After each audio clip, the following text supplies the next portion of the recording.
Hello! After a few weeks cruising on the boat, I am now moored up for summer, and that means I'm back out in the van.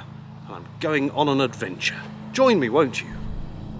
Of course, an adventure in the van inevitably means a trip down the UK's motorway network, all busy again now that lockdown has been eased. The M6 gave way to the M1 and the M1 to the A45 round the southern outskirts of Northampton. I guessed I was on the right route when I found myself following a motorhome, which surely was heading for the same place that I was. And so it proved to be as we both turned into Billing Aquadrome, a campsite, boating marina and leisure park.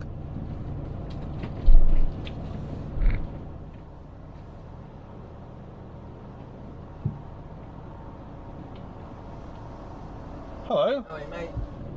But hang on, that campervan in front looks awfully familiar, doesn't it? Who could it be?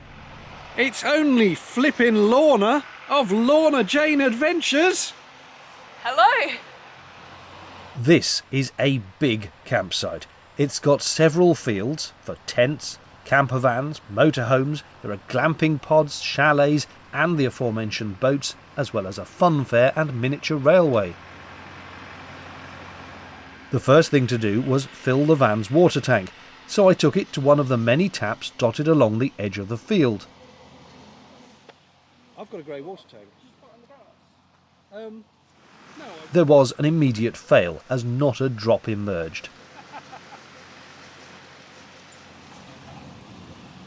A peek around the back revealed why, with the pipe disconnected and tied off. No worries, I sauntered down to the next standpipe. That clearly had water, but oh, for crying out loud, no way to turn the tap on unless I brought pliers with me. The third time was lucky. I was finally able to fill the 16-litre jerry can. Back at camp, Lorna had set up solar-powered lights for later. We parked our vans opposite each other, brought out the camping chairs and tables, and settled down for a chinwag. Then we took a tour of the site, saying hello to these geese. Being boaters both, we could not resist a distant look at the marina, a mix of narrowboats, wide beams and fiberglass cruisers in evidence. The campsite is on the River Nen, and I tried to snap it, but the camera decided the grass was more interesting.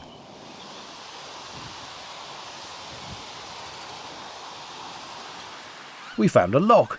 Note the chains inside, which you don't typically see on canal locks, presumably for holding your boat steady or for people who fall in. At one end were traditional lock gates with inset paddle gear, but interestingly the other end had a guillotine gate, so named for obvious reasons, with the single huge gate raising and luring into the water on that substantial metal frame. I hate bringing my boat under those, they make me nervous.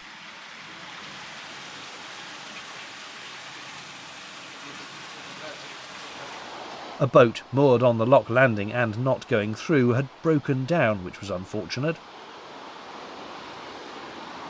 There's the campsite seen from the river, and we must now address the issue of communal facilities such as toilets and showering in these pandemic-ridden times. It's a lovely place. It's got great facilities, good toilet block, shower block, and they are spotlessly clean. Lots of notices up about only so many people using them at a time and how often the cleaning is done and so on and so forth. However, in these pandemic-ridden times, I like to be extra careful. I thought, wouldn't it be better if I was self-sufficient in the van? I've got a toilet in the van, but obviously no space for a shower. The question then, how can I be self-sufficient for showering in the morning? So to that end, I have bought a pop-up shower tent, a 12-litre collapsible bucket, and a rechargeable battery-powered camp shower thing. So you drop the pump into the bucket, put it all in the pop-up tent, and there you have your own personal shower facilities. How easy is it to put up the tent and use these items though? That's what I'm about to find out. The gear comprises a Wolfwise pop-up shower and toilet tent, a Zuku foldable 12-litre bucket, and a Liberway portable camping shower. Links are in the video description. Now this thing claims to be pop-up, and to that I take it to mean I can throw it down and it's done. Nothing else to do. So let's find out. This genuinely is the first time I've done this. Oh, okay, instructions. Folding instructions, that's putting it away again. But what we actually want is just taking it out. Oh, hang on, there's a pack of bits. We have some metal pins and some rope. That's it. Right.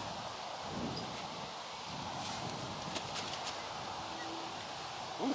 Whoa! Whoa! Hey!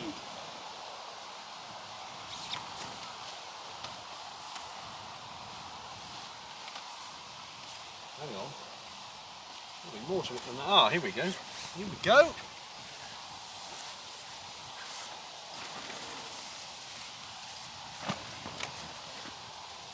Ta-da! It really does pop up. Oh. There's a door.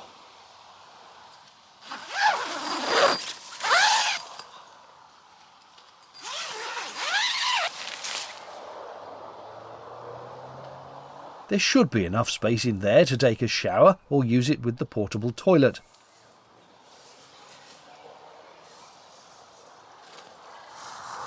The tent needs securing with 4 pins right at the base, which just push into the ground.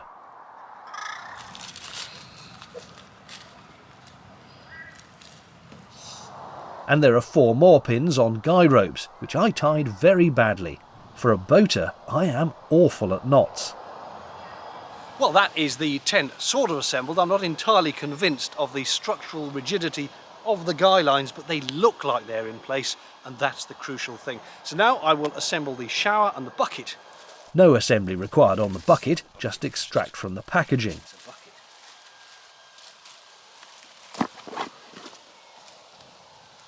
The shower, however,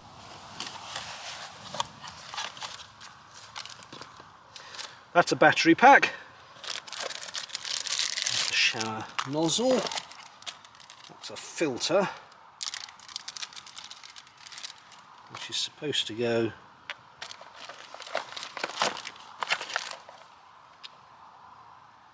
in one of these, possibly on the pump end, I'm not sure. What do you reckon that goes in there? I could always read the instructions. I didn't like to suggest that. Oh, it goes in the pump. Bemusement followed as we tried to get the pump apart.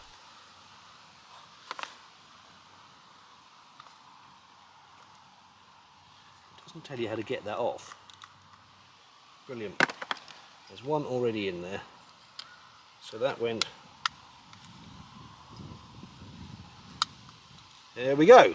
Right, okay, now there's a little O-ring goes in there. And then that goes on there.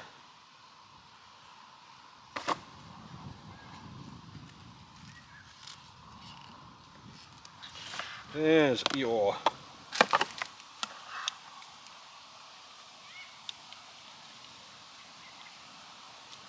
presume that goes on there. Yep.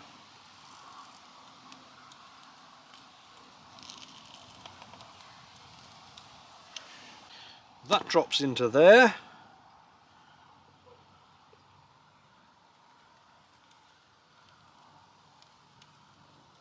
The battery gets assembled onto there.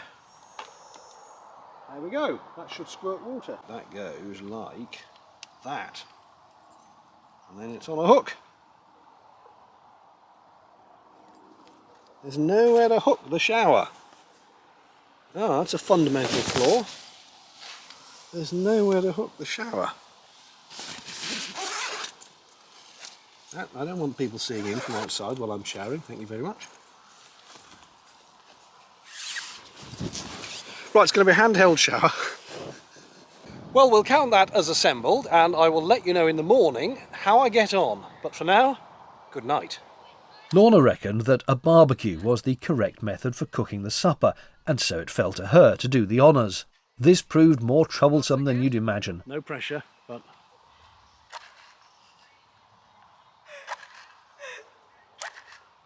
Oh, come on. Oh. We got there in the end, though I did feel it appropriate to mock her technique of putting firelighters on top of the charcoal, which resulted in us adding lots more, as well as twigs from the ground, in a desperate attempt to make the darn thing light.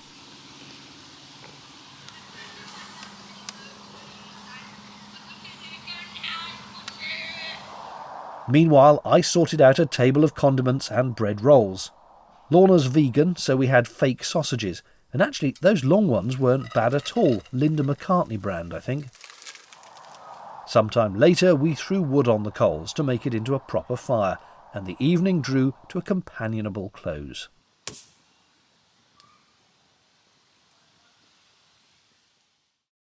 Good morning. Not a bad night's sleep. Peering through the skylight shows me that it is a beautiful day. Time to give my new shower tent a try. I filled the bucket with cold water from the tap and put 2 loads on the gas to boil it, which brought the temperature to what can only be described as tepid. Hopefully that will be sufficient.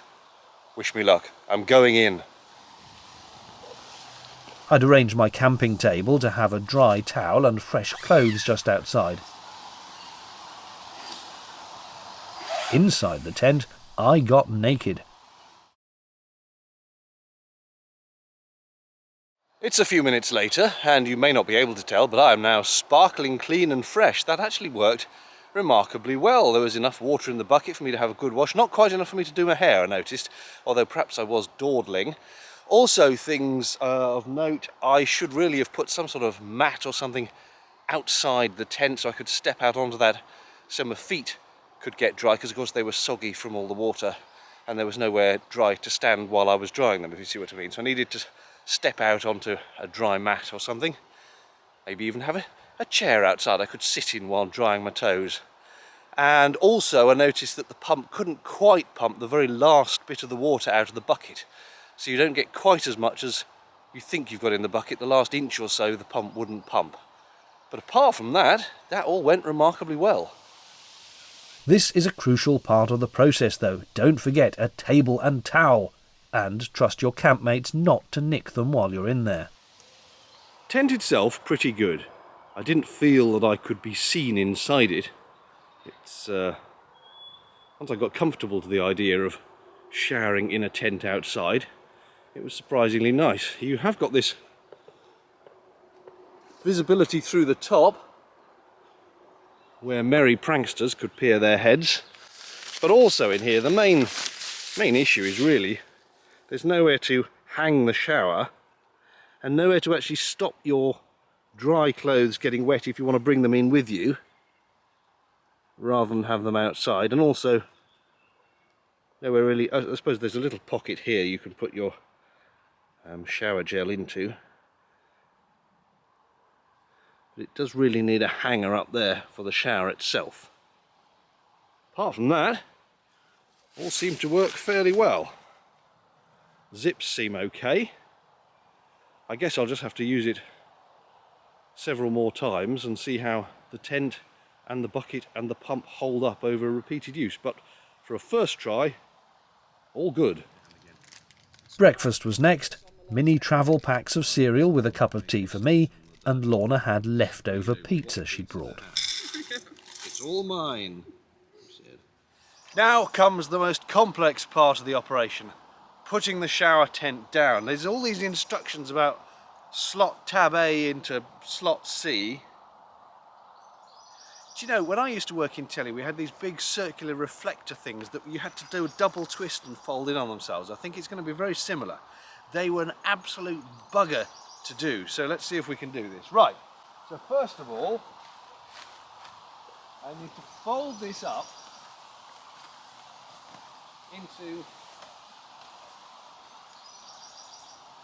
into one thing.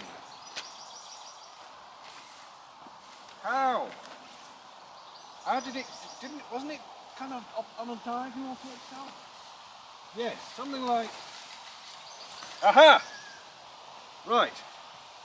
Now it says, step on the bottom of the tent with 1 foot, while with two hands, hold the top firmly and then fold the tent inwards. Okay, that looks like the photograph. Step on the folded tent roof together with the bottom. I have stepped on it. Pull the 2 arched parts inwards together with 2 hands. What does that mean? What does that mean?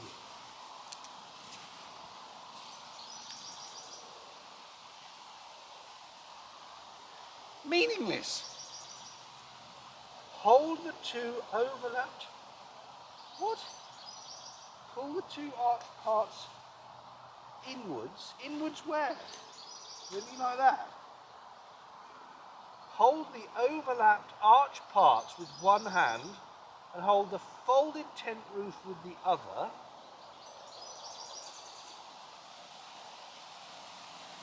Step only on the bottom and push the folded tent roof. Oh, oh, oh, oh, oh! Look!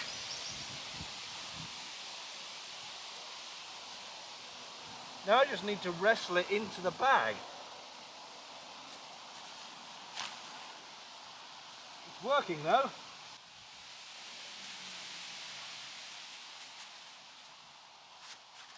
We're almost there. The torture is almost over.